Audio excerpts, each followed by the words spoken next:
আজকে এই ভিডিওটা শেয়ার করব হচ্ছে বাংলাদেশের বর্তমান মানি এক্সচেঞ্জের এয়ারপোর্টের বর্তমান সিচুয়েশান।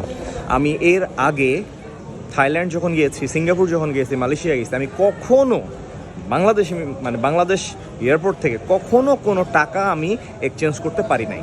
ইভেন আজকে আমি যখন চায়না যাচ্ছি, সো চায়না যাওয়ার ক্ষেত্রেও যেটা হয়েছে, আমি চাইনিজ আরএমবি নিব।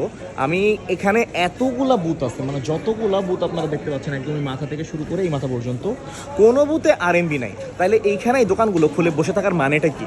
যেটাই চাওয়া হয় নাই, যেটাই চাওয়া হয় নাই। আমি এর আগে মালয়েশিয়া যাওয়ার সময় এরকম চাইছিলাম, নাই। সিঙ্গাপুর যাওয়ার সময় সিঙ্গাপুরি ডলার চাইছিলাম, নাই।